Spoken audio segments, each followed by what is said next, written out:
Meine sehr geehrten Damen und Herren, ich begrüße Sie sehr, sehr herzlich aus Almaty, gemeinsam mit meiner Stellvertreterin Lisa Kronreif. Hallo. Mein Name ist Rudolf Thaler, ich bin der Wirtschaftsdelegierte hier in Almaty. Wir betreuen also nicht nur Kasachstan, sondern auch Kirgisistan, Turkmenistan, Tadschikistan und seit kurzem auch Usbekistan, einen sehr, sehr interessanten Markt. Genau der richtige Zeitpunkt, um dieses Webinar zu machen. Ich komme eigentlich gerade von Österreich zurück. Ich bin heute in der Früh angekommen. Die letzten 2 Wochen mit meinen wirtschaftsdelegierten Kollegen habe ich also Gespräche in allen Bundesländern geführt. Und das war eigentlich immer bei den Firmen Usbekistan ein gefragtes Thema. Wir haben auch im letzten Jahr eine Wirtschaftsmission nach Usbekistan, nach Taschkent durchgeführt.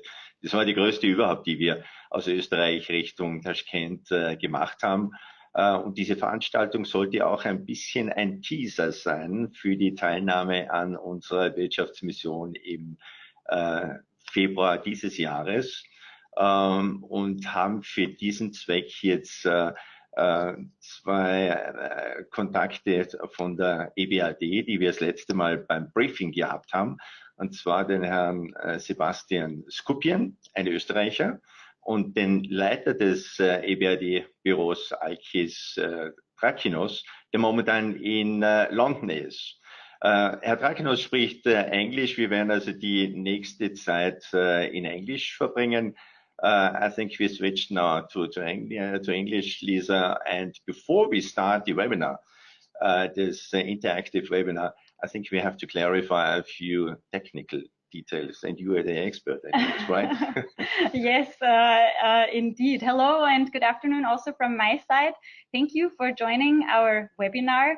As you mentioned, it's a very exciting topic. We already have around 100 participants for this webinar, so we know it's definitely a hot topic. But now moving on to the plan for the webinar. So what is it that we plan on doing with you for the next hour? So we will inform you a little bit about our view of the market, and then at the end, as mentioned, please feel free to ask questions always during the webinar, because at the end, as you can see, we planned on 10 to 15 minutes to answer your questions. So that we will do in the last part of the webinar. But actually, before we start the webinar, we have some questions to you to get to know you a little bit better as our audience. And you should see just in a few seconds the first question: are you already exporting to Uzbekistan?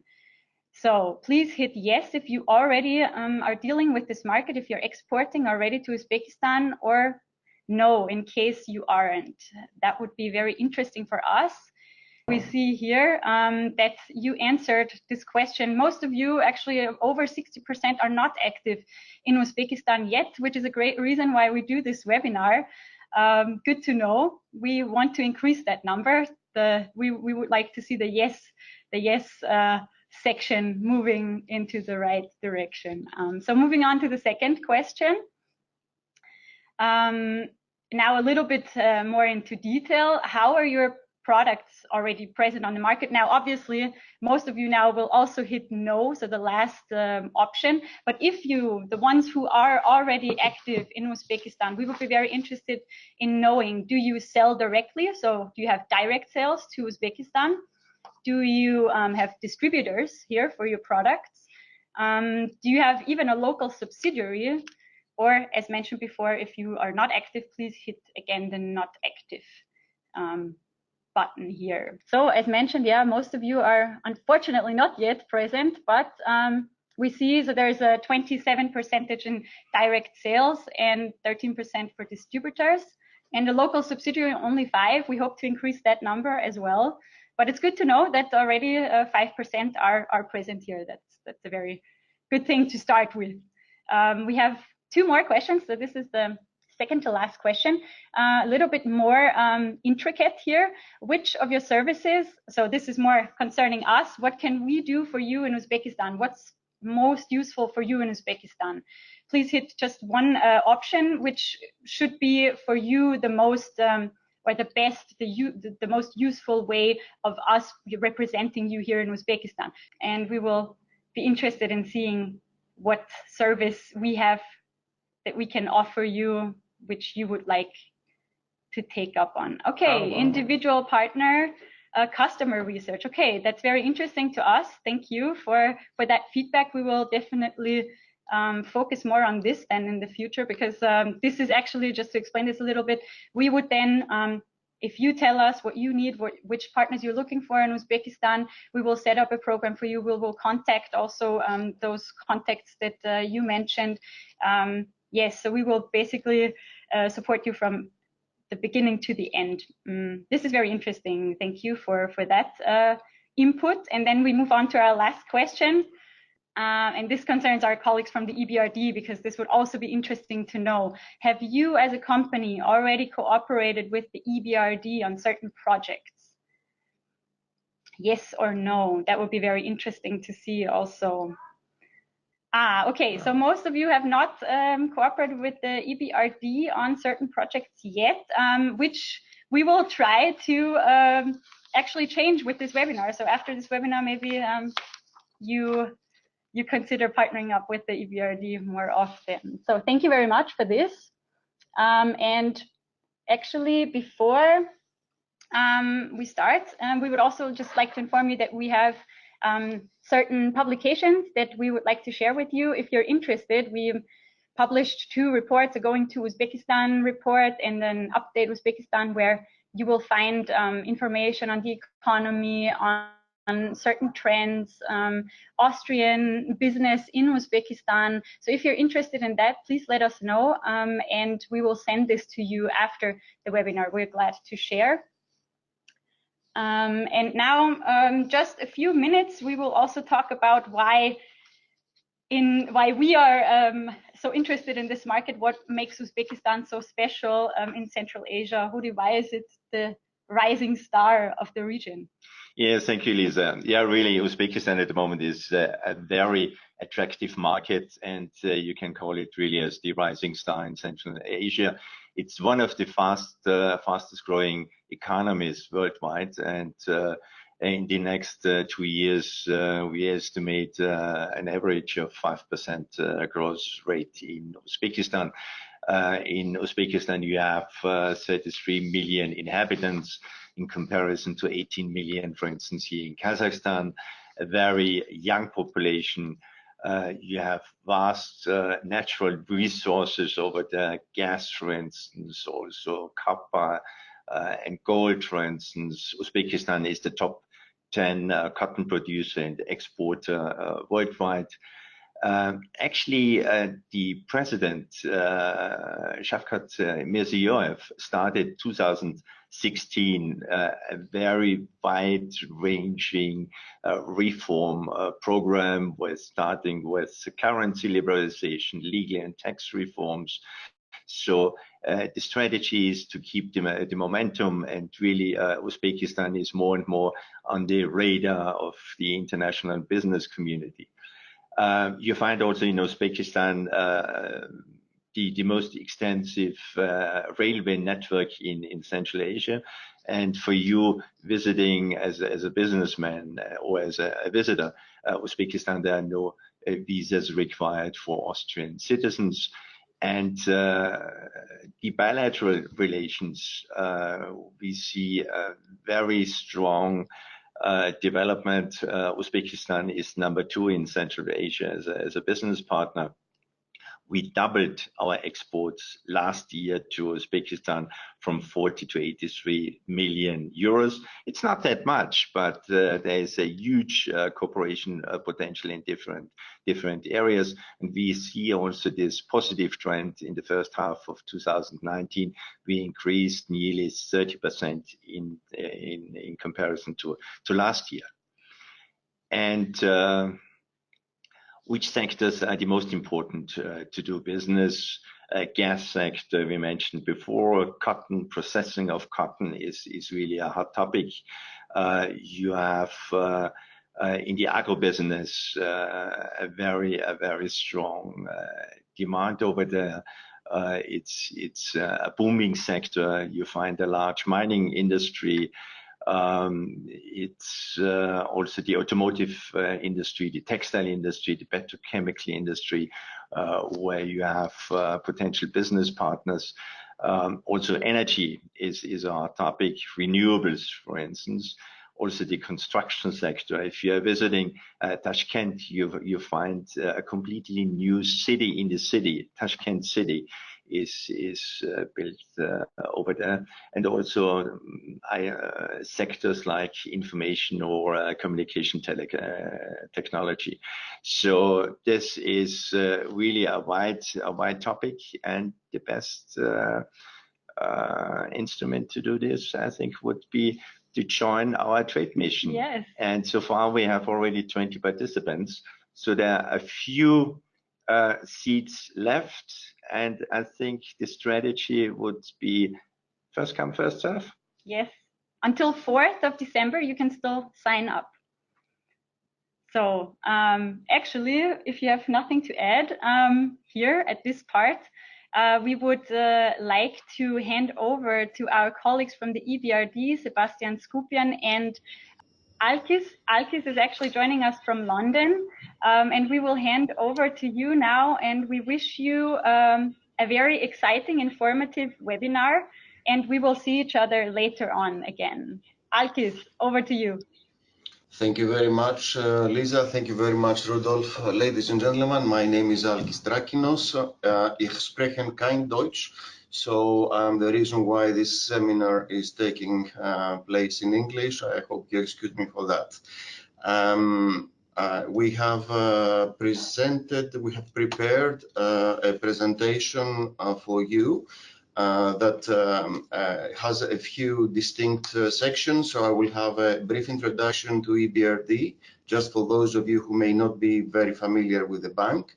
Then I will hand over to Sebastian, my colleague and your compatriot, who will be presenting a few more data about Uzbekistan and why Uzbekistan is an attractive place for you to consider investing or trading with or visiting as well.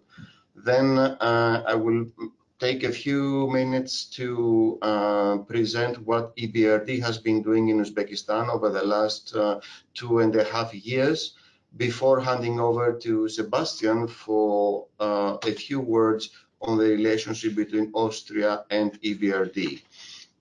So as you will see here, the EBRD was established in 1991. So we are 28 years old institution. At the time, we were established to help integration of Eastern European countries and the former Soviet Union to the international world economic order. And since then, we have come a long way. Of course, Soviet Union broke up, hence Uzbekistan, who was part of it, became a member of the bank and a recipient country. A few more words about our performance. In these 28 years, we have invested 140 billion euro in our countries of operation, and we have completed over 5,500 projects. All of our projects promote green environment, good corporate governance, the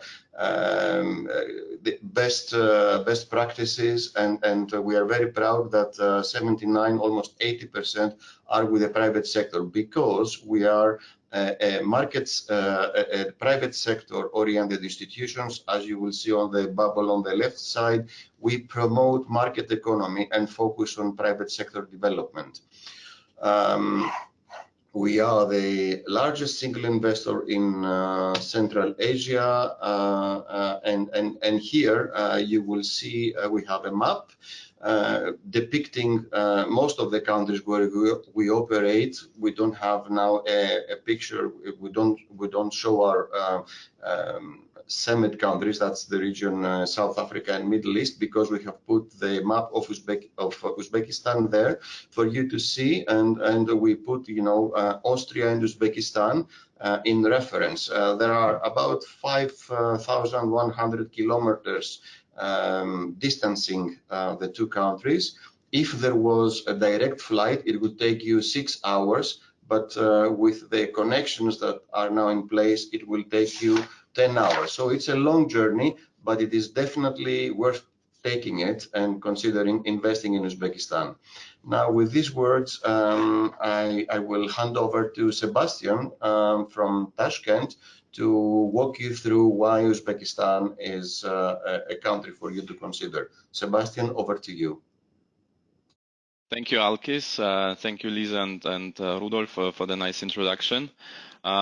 Ich sage einen schönen guten Morgen hier aus Taschkent nach Österreich. I will continue with English. At the beginning, I will start with presenting you a few numbers on Uzbekistan and also compare it to other Central Asian countries. And then I will explain what is behind the numbers, and what kind of opportunities there arise for foreign companies like Austrian companies to be active in Uzbekistan. So since the new president of Uzbekistan, Mr. Shavkat Mirziyoyev, came over to power almost 3 years ago, the country went through significant structural changes. The country has opened out to the outside, and many reforms have been introduced, and regional trade and investments have increased. So all these effects are reflected in quite strong economic growth over the past couple of years, and this trend is in fact expected to continue. For this year and for next year, we are forecasting a strong GDP growth of 5.5% and 5.8%, which in a regional context is quite impressive, in fact. We have the country itself has a quite sizable population with around 33 million people. It is one of the largest ex-Soviet countries, and compared to its neighbors, it's almost as big as Kazakhstan, Turkmenistan, Kyrgyzstan, and Tajikistan together. Its population is very young, with the average Uzbek being below 30 years old. At the same time, the country is still considered as a relatively poor country. Despite having double the population of Kazakhstan, for example, it generates only less than 1/3 of Kazakhstan's GDP, as you can see from the table. And on a per capita basis, its GDP per capita of $1,500 is only 1/7 of what it is in Russia, to give you the regional context. However, the situation is improving when we look at the purchasing power parity basis, because in fact many things, the cost of living in Uzbekistan is quite cheap. The country, as Rudolf has already mentioned, is very rich in resources, which is reflected in, as you can see, in relatively high reserves of $27 billion. And for the reason that it was closed for many years from international markets, it has in fact a very low debt to GDP of only 35%, which if we compare it to most of the European countries, that's a very good number, in fact. If we look at the sectors and the composition of GDP, something that Rudolf was mentioning before as well, and what is driving growth. So basically in Uzbekistan, the two largest sectors are agriculture and industry, which together almost represents 2/3 of the country's GDP. So within agriculture, historically the main crops were and still are cotton and wheat. But Uzbekistan is in fact one of the largest cotton producers in the world. However, they have started diversifying over the last couple of years and developing more towards more animal farming and horticulture as well. When we look at industry, Uzbekistan has a very long history and tradition of manufacturing during the Soviet times, due to its large amounts of commodities and cheap energy prices. So today, the largest sectors still remain oil and gas, mining, metallurgy, textiles, due to its processing of its cotton, and chemicals. And it has also relatively large automotive industry with local production through joint ventures with international brands. Looking at the banking sector in terms of services in Uzbekistan, the banking sector is relatively small and underdeveloped compared to other countries, and it is largely dominated by state-owned banks, with the top 3 banks having more than 50% of total assets. So what are the strengths of Uzbekistan? So certainly there are 3 key strengths of the country, which is its natural resources, its population, and its increasing regional cooperation. So as we already mentioned, the country has very high natural resource reserves, and it is an important producer and also exporter of commodities such as gold, gas, cotton, copper, and also uranium. And its commodities are giving the country and its companies, in fact, also cheap access to many raw materials. The country is also has a young and growing population, which is a strong asset, but at the same time, it can be regarded as a risk. With continued economic growth and increasing disposable income, the population represents a large consumer base, and it will and it is helping diversifying the economy. At the same time, there are 500 to 600,000 graduates each year, and the government needs to ensure that there are sufficient jobs created to keep unemployment low. Finally, when we look at regional cooperation, there is, through its strategic location on the Silk Road, the country is very well positioned to benefit from regional trade and initiatives such as the Belt and Road Initiative from China. It is also part of the CISFTA, which is a free trade area between 9 ex-Soviet countries and a total population size of 240 million. And through its recent opening of the borders to its neighbor countries, the regional connectivity between the Central Asian countries has significantly increased. And this is in fact quite important for Uzbekistan, because in Uzbekistan many different nationalities live, and the Soviet Union has created unnatural barriers which are being now lifted again. So that's quite a positive development. If we look at challenges, obviously, as any other developing country, Uzbekistan is facing certain challenges, and one of them being the general structure of the economy, which is currently heavily reliant on commodities, and its 2 main business partners are Russia and China, and they make up quite a significant portion of the total trade. In addition, depending on the sector, there is a certain state influence and dominance, and this is mainly due to historic reasons, because while following the collapse of the Soviet Union, Central Asian countries like Kazakhstan, for example, opened up and welcomed foreign investors. Uzbekistan remained largely closed under the previous president Karimov, and the private sector was mainly reduced to trade and services, while all other sectors were state monopolies, which were mainly used to finance the state through the export of commodities such as gold, cotton, or gas. Sectors that are still dominated by the state include the banking sector, as mentioned before. Almost or around 80% of total assets are owned by state banks. And the car industry, which we are mentioning before as well, there are international car producers such as General Motors or MAN, that locally manufacture cars, but they are doing that through joint ventures with the state, through which the state basically remains in control. Other structural changes that we are presenting here, they include relatively undeveloped financial markets, and anything related to logistics, in fact, because Uzbekistan is one of the only two double landlocked countries in the world, meaning that goods have to pass at least 2 countries to get access to the sea. And the other country that is double landlocked is Luxembourg, by the way. We are presenting here you a brief overview of the current tax system in Uzbekistan. The tax system has gone through a reform in 2019. Most likely, the most important tax for you will be the corporate tax, which is currently set at 12%, and the VAT, which is set at 15%.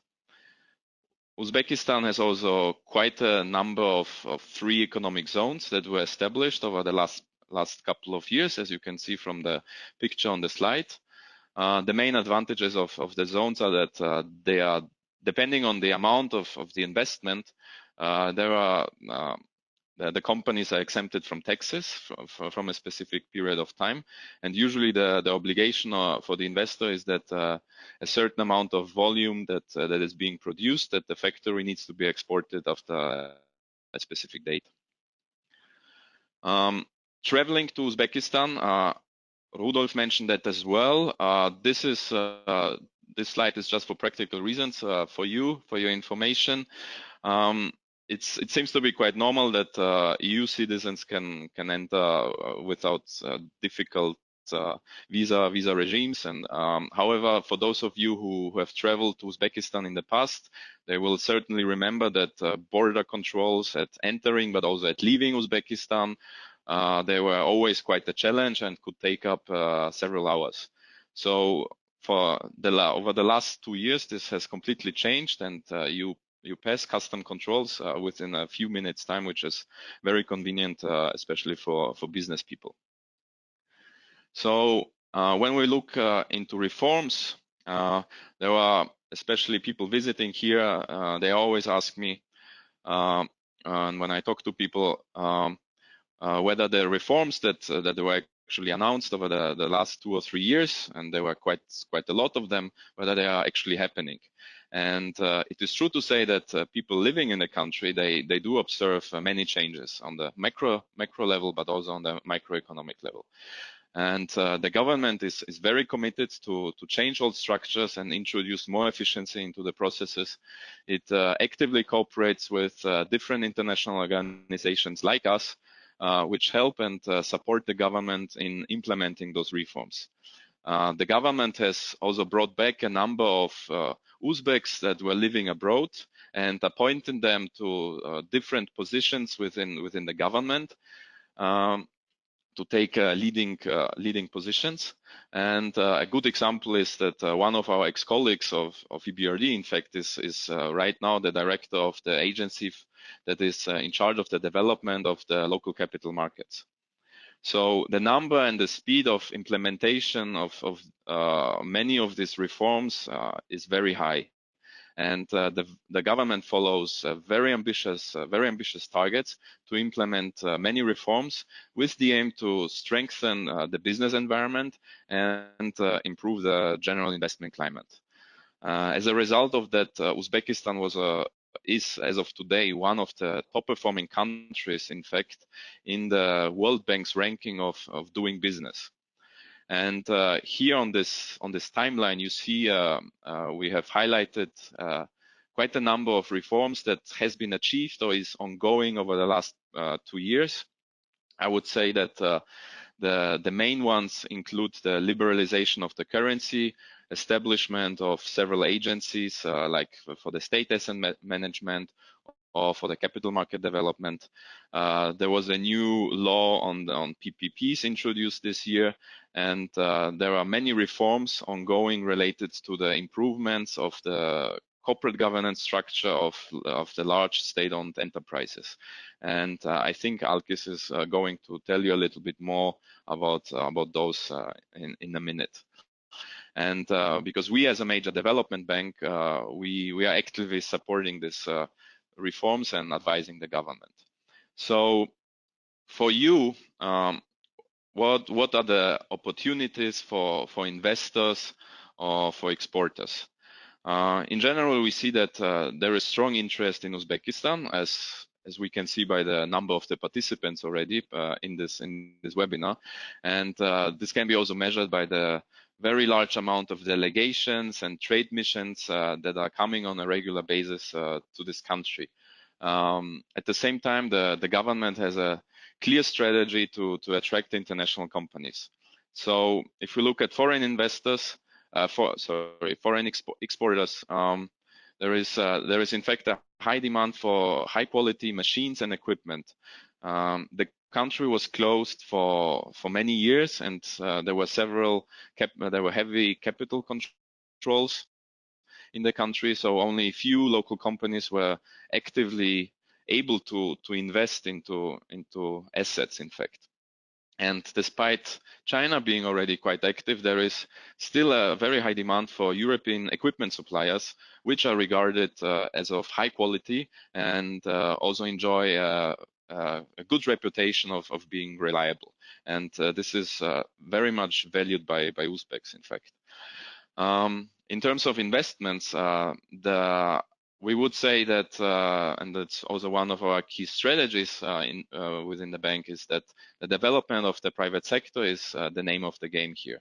So there are already foreign investors here in the country, and some of them were able to build up a strong market presence in sectors that some of them were quite difficult in the past.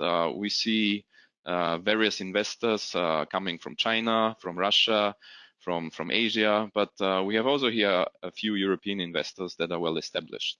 But given the market size and the overall positive economic outlook for the country, there is still quite a bit of room for new investors.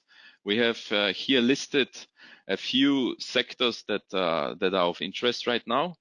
There are several ongoing privatizations in several sectors, which include the banking sector, and also the chemical sector, where there are also foreign companies actively bidding for specific companies. We have more and more upcoming large-scale infrastructure projects that are related to energy generation, to renewables, a sector where Austrian companies are very strong in particular. And obviously, there are a lot of opportunities in the services sector, in particular in the tourism, which in Uzbekistan is only at its very beginning. And this is another sector where Austrian companies traditionally have good knowledge and are able to provide know-how. So this was my part of giving you an overview of Uzbekistan, and now I will pass back to Alkis, to London, who will tell you a little bit more about our specific activities in Uzbekistan. Alkis? Thank you very much, Sebastian. Very good presentation, I have to say. And let me, ladies and gentlemen, take over a few more minutes of your time to present the EBRD strategy and activities in Uzbekistan.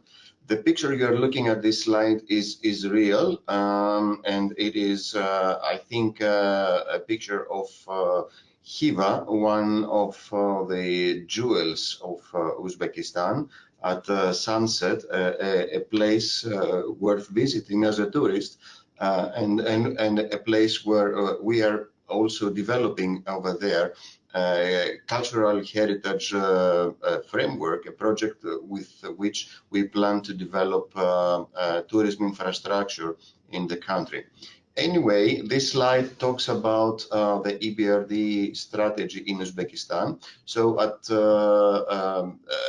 in September 2018, the EBRD board has approved unanimously a counter strategy that identifies 3 themes at the core of EBRD interest in terms of investment and policy dialogue activities.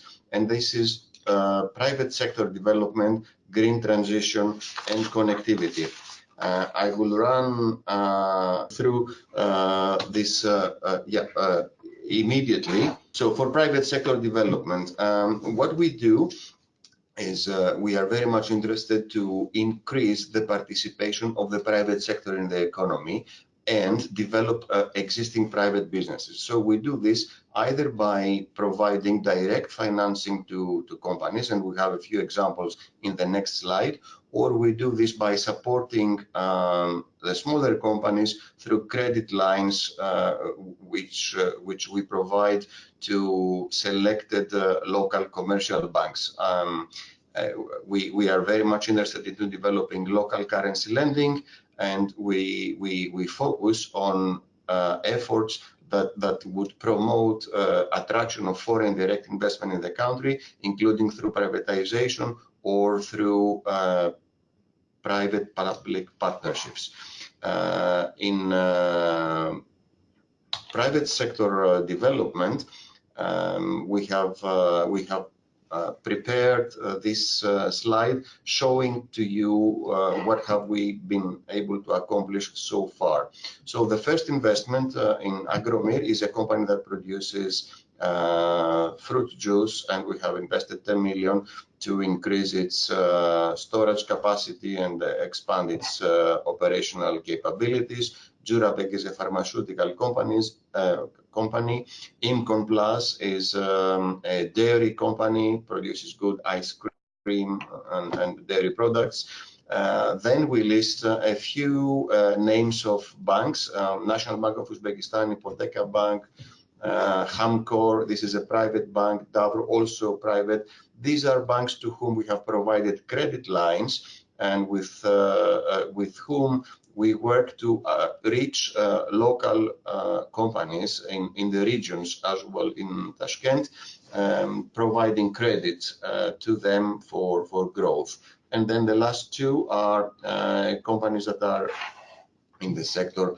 This bond is in restoration and health line, obviously a company that produces medical devices.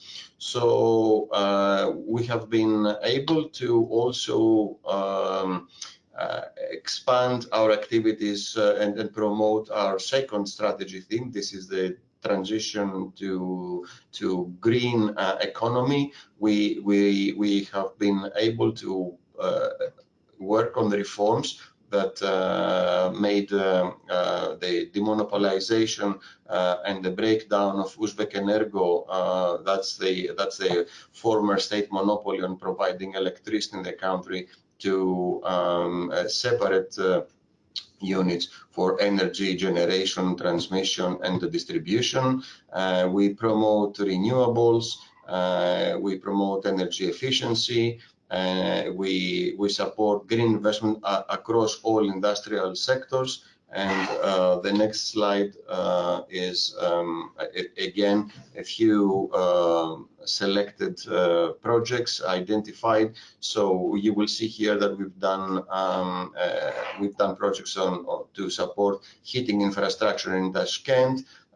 We rehabilitate water and wastewater infrastructure in Tashkent as well as in the regions. We have worked on the rehabilitation of electricity transmission stations to increase efficiency and capacity in the system. Next, we have also done a lot to promote connectivity. Connectivity is a key priority for us, and we want to promote Uzbekistan economy connectivity through trade, telecoms, transport infrastructure, and tourism. And we would like to bring the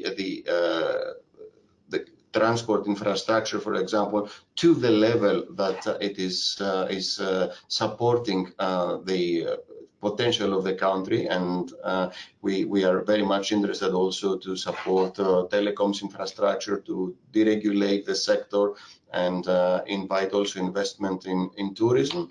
And this is what we have been able to do so far. We have not been able to have a project in transport infrastructure yet, but we have in our pipeline some road projects. We would like to develop PPPs for airports, but I will talk about this in a moment.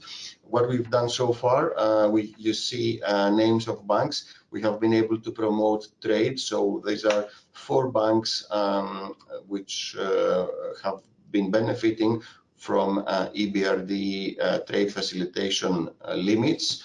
And they can provide, it is important to you because they can provide EBRD guarantee on the letters of credit they have. So you can trust that these banks or EBRD trade supported transaction will bring a AAA rating to the letters of credit of these local banks. So you can export, you and your banks can feel very comfortable about the trade transaction taking place.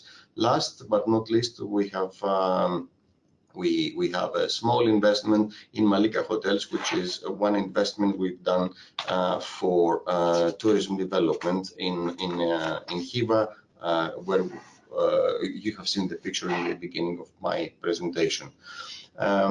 I wanted to say before entering this policy engagement initiative slide that all these investments that we have done, if you add the amounts, are reaching the 1 billion euro. This is a very important amount. We are already disbursing all our commitments with the private sector and making good progress on the infrastructure projects as well.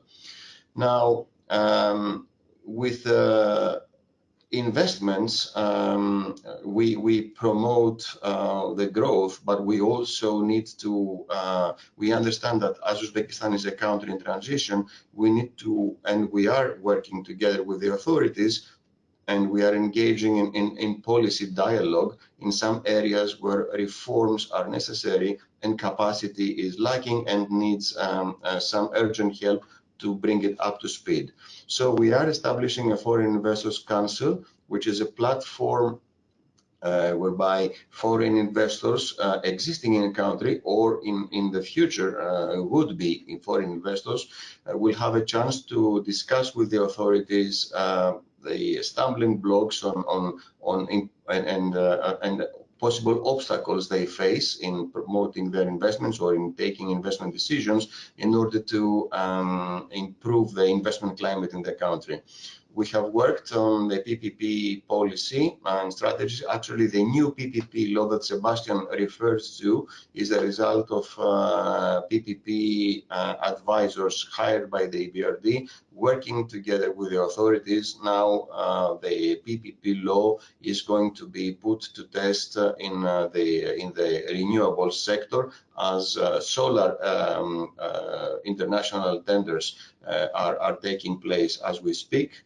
And I just mentioned the reform of the energy sector, just to reiterate that now we promote good corporate governance and we try to modernize the incumbents of energy generation, transmission and distribution. The cultural heritage framework, which you see there listed, is a great project we have, which is targeted to develop tourism in Uzbekistan, starting from Khiva and Khwarezm region. And we are talking about developing the tourism infrastructure, and this is an area where I can see lots of potential between Austrian companies and Uzbekistan. Now, Sebastian had mentioned that as part of the reforms effort, the country had done a lot of has brought to life some new agencies. So with the State Asset Management Agency, we do work on privatization of state-owned companies. We do work for Capital Markets Development Agency to develop the capital markets and bring the stock exchange to life. And we are working with them on possible privatizations of chemical companies or banks, points that have already been mentioned by Sebastian. So in this context, I want to pass the word back to Sebastian for a final round on explaining the relationship between Austria and EBRD. Sebastian, back to you. Thank you. Thank you, Alkis, again. I will just present you at the end of our presentation. I would like to emphasize the strong link that EBRD has with Austria. Austria is and what we have done with Austrian companies in the past in our countries of operation. So Austria is an important founding member of the bank in '91 and a shareholder of the bank. And since our establishment, we have invested together with Austrian companies almost 23 billion euros in around our, by now, almost 40 countries of operation. So this is quite an impressive number, in fact. Naturally, most of these investments were done in Eastern Europe, the Balkans as well, Russia and Ukraine. And in terms of sectors, which also corresponds to the skills of Austrian companies, it is mainly in industry, in agriculture, financial institutions, and also a lot of investments in infrastructure.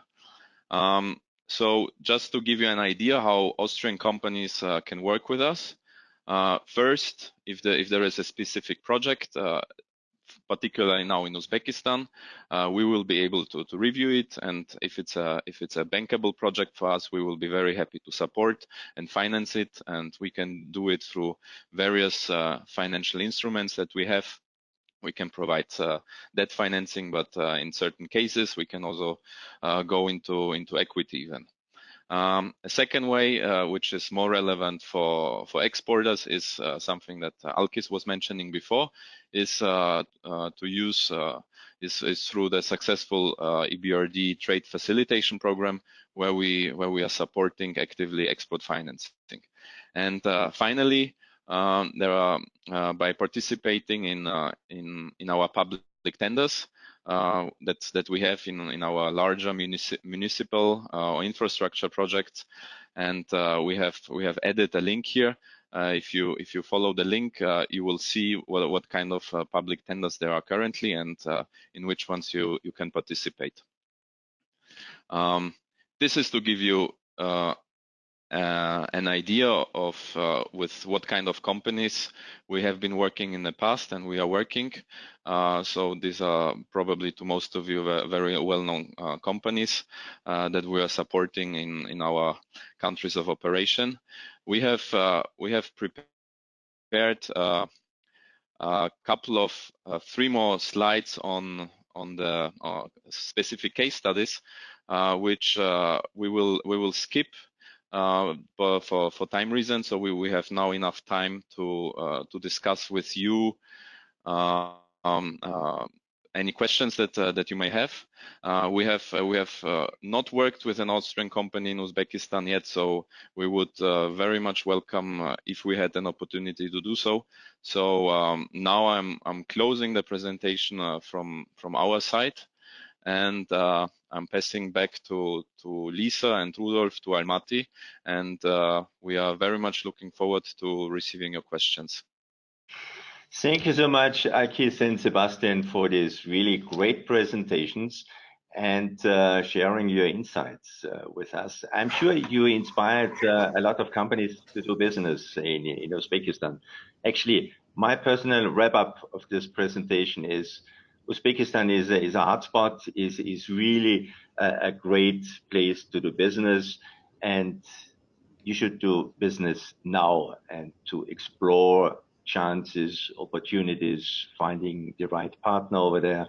And that's maybe the point to switch maybe to our events we are planning in the near future. Actually, I will focus only to the Uzbekistan related events, we have at the moment on the 4th of December a very interesting event. It's the Exportfinanzierungskonferenz Uzbekistan. It's an export financing conference together ÖKB, also österreichische Kontrollbank, Euler Hermes and self in Tashkent. Then we are organizing, as I mentioned before, the Austrian trade mission to Tashkent in February from the 24th and 28th of February. Please keep in mind the deadline for this for the registration is on the 4th of December, and at the same time, for the first time, there would be a group exhibition at the biggest, the largest building expo in Tashkent at the Usbi. And I think now we are switching really to another very important topic, to the questions. I think we received a wide range of different questions. Yes, we have actually you checked them. Yes. Right. There were a lot of specific questions on certain industries, so please, we ask you for your understanding. We have saved them in our system, so we will write you an email afterwards because they're very specific. But a few of the questions were actually circling around for our trade mission that we are planning, as you mentioned just now. Again, you can sign up until the 4th of December, and we are happy to take you along on our trip to Samarkand and Tashkent in February 2020.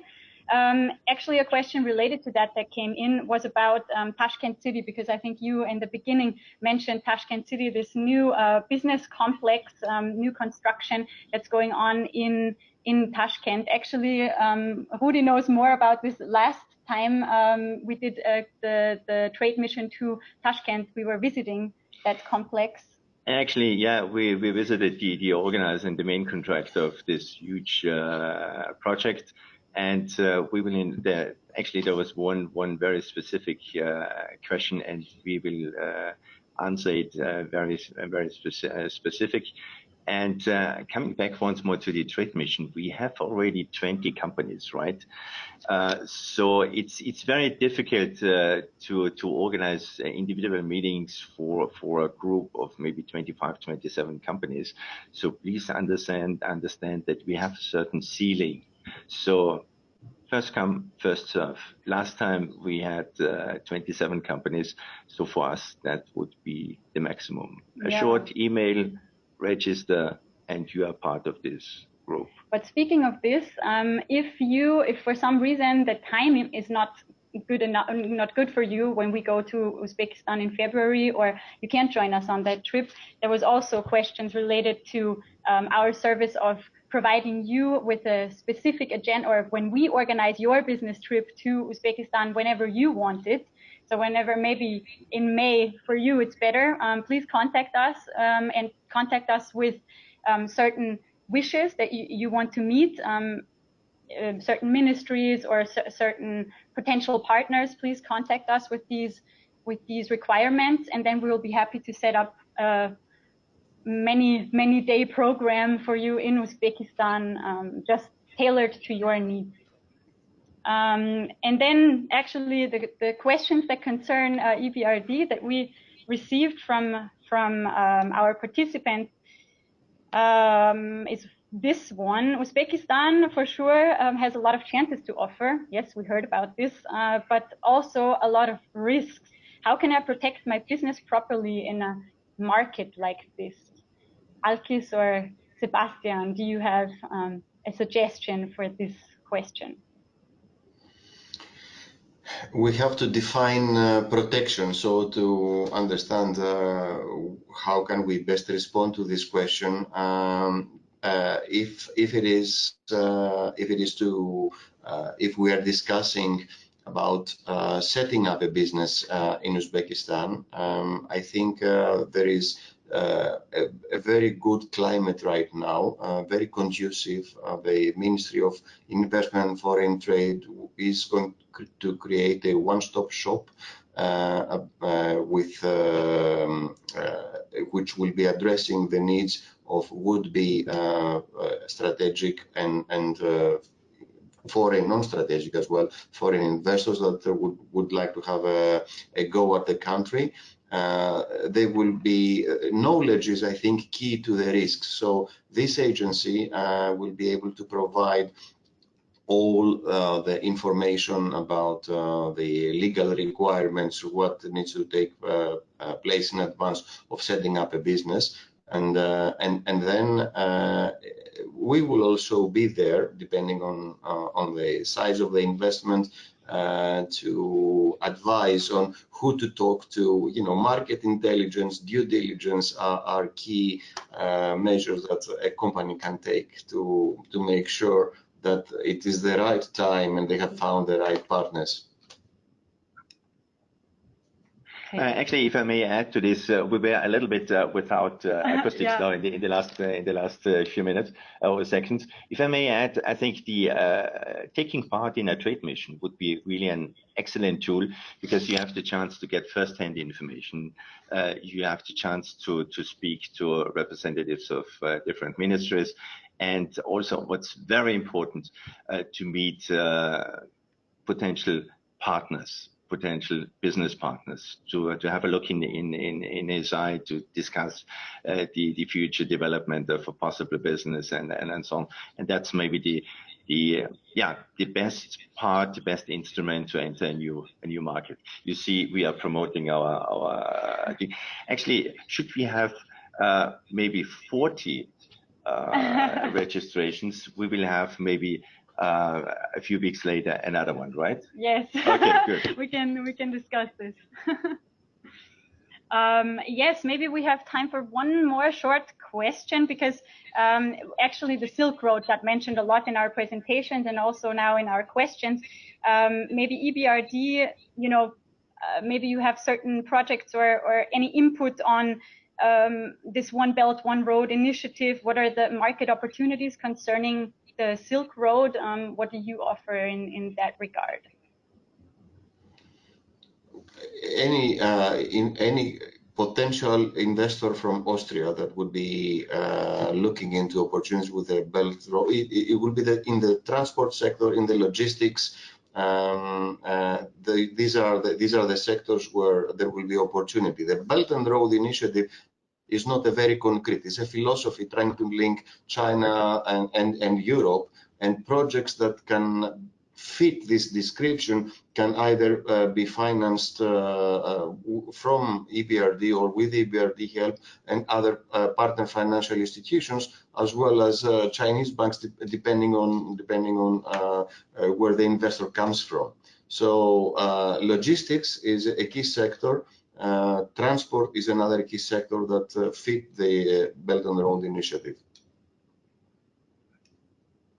And yes, actually, speaking of the Belt and Road Initiative, we're coming slowly to an end. Thank you very much. Also to you again, Alkis and Sebastian, for joining us. I think it was very informative. Thank you very much. But again, as mentioned, talking about the Silk Road, our last slide here is about a certain Silk Road Biz Award. I don't know if you've heard of it, but yeah, actually, we tried to find an instrument to promote Central Asia, and also to bring the outstanding achievements of Austrian companies doing business in Central Asia on the red carpet and in the media spotlight. So we started this last year, invited companies to tell us success stories. We have one success story, for instance, related to Uzbekistan. Did you know, of course you know, in Tashkent, an Austrian company constructed the largest steel construction in Central Asia. It's actually a company from Salzburg. Of course, you know it, coming from Salzburg, Oberhofer Stahlbau. And now we are inviting Austrian companies for the Silk Road Biz Award 2020. So send us a short informal email. Where do you send this to? Actually to almaty.vko.at. Registration time maximum 25th of December, give maybe a Christmas present to a company, and the company would be maybe nominated or maybe even an award winner of the Silk Road Award. Yes, we would definitely like that. And we are looking forward to see you next time in Tashkent. Thank you very much again for this webinar. Thank you again, Alkis and Sebastian, and see you soon, hopefully in Uzbekistan. Thank you so much. Bye-bye. Thank you. Bye-bye.